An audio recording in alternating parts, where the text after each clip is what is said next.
Nesse seminário, trataremos das provas em espécies do processo penal, mais especificamente sobre a prova documental. O capítulo 9 do CPC, ele fala sobre os documentos e vai do artigo 231 ao 238. O artigo 231, ele é bem explicativo e ele diz que, salvo os casos expressos em lei, as partes poderão juntar os documentos em qualquer momento do processo. Para conseguirmos nos aprofundar sobre esse assunto, primeiro devemos entender o que significa a palavra documento para o Código de Processo Penal.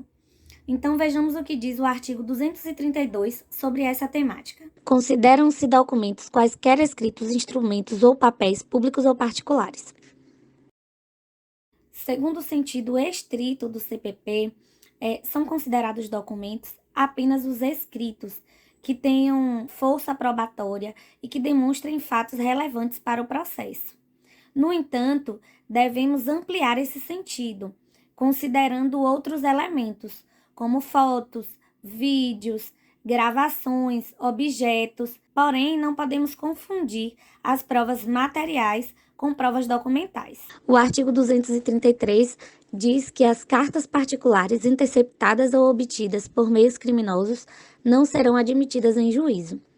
E o seu parágrafo único diz que as cartas poderão ser exibidas em juízo pelo respectivo destinatário para a defesa do seu direito, ainda que não haja consentimento do signatário.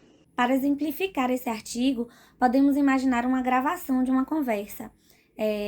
Essa gravação ela será válida, poderá ser usada, desde que a parte que gravou, também faça parte dessa conversa. E aí, mesmo que não tenha o consentimento da outra parte, essa gravação ela vai continuar sendo uma prova válida. E aí vejamos o que diz o artigo 234. Se o juiz tiver notícia da existência de documento relativo a ponto relevante da acusação ou da defesa, providenciará, independente de requerimento de qualquer das partes, para sua juntada aos autos, se possível. Esse artigo ele é muito criticado pelos doutrinadores porque ele vai contra, a inércia do juiz.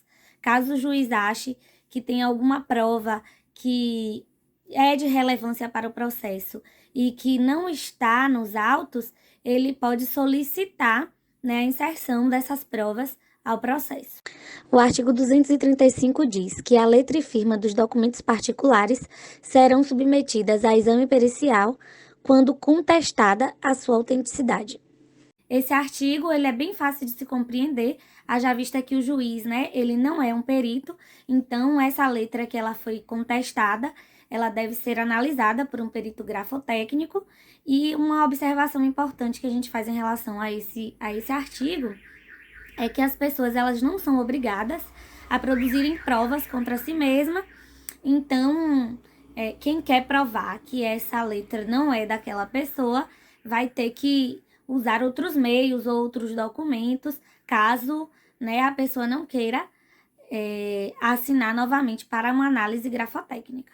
O artigo 236 diz que o documento em língua estrangeira, sem prejuízo de sua juntada imediata, serão, se necessário, produzidos por tradutor público ou, na falta, por pessoa idônea nomeada pela autoridade. Esse artigo também é autoexplicativo, de fácil compreensão, e a gente só tem que dar uma atenção especial às palavras se necessário, porque na prática todos os documentos estrangeiros, eles serão traduzidos para a língua portuguesa. Então, assim, apesar do texto ter, as palavras se necessário, na prática sempre será necessário. O artigo 237 diz que as públicas formas só terão valor quando conferidas com o original em presença de autoridade. Para entender esse artigo, precisamos saber o que significa pública forma. Pública forma nada mais é do que uma cópia do documento original feita e autenticada pelo tabelião. E essa cópia, ela vai substituir o documento original. Por fim, o artigo 238 diz que os documentos originais, junto a processo findo, quando não exista motivo relevante que justifique a sua conversão nos autos, poderão, mediante requerimento e ouvido o Ministério Público, ser entregues à parte que os produziu, ficando o traslado nos autos. A maior relevância nesse artigo é no que diz respeito ao Ministério Público ser ouvido. Então, de forma nenhuma, um documento será tirado dos autos sem que o Ministério Público seja ouvido e sem que haja essa anuência, né, do Ministério Público. Após as análises dos artigos, vamos ver sua aplicabilidade nos exames da ordem. No enunciado, ela traz a seguinte proposta. Com relação ao processo em geral, assinale a opção correta de acordo com o Código de Processo Penal. Alternativa A. Considera-se álibi a circunstância conhecida e provada que, tendo relação com o fato, autorize por indução, conclui-se a existência de outra ou outras circunstâncias. Alternativa B. Com exceção dos casos expressos em lei, as partes podem apresentar documentos em qualquer fase do processo. Alternativa C. A fotografia do documento, mesmo que devidamente autenticada, não possui o mesmo valor do documento original. Alternativa D. Não é permitida a apreensão de documento em poder do defensor do acusado, mesmo quando constituir elemento do corpo de delito. Analisando as assertivas, a alternativa A ela está incorreta, pois no artigo 239 considera-se indício e não álibi a circunstância conhecida e provada. A alternativa C também está incorreta, pois a fotografia do documento devidamente autenticado possui o mesmo valor do documento original, segundo o artigo 232 do CPP.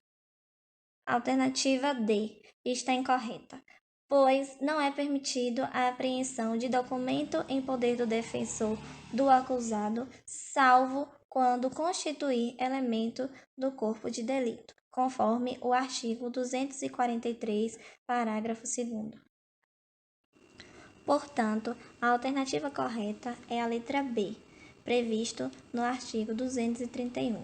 Com exceção dos casos expressos em lei, as partes podem apresentar documentos em qualquer fase do processo.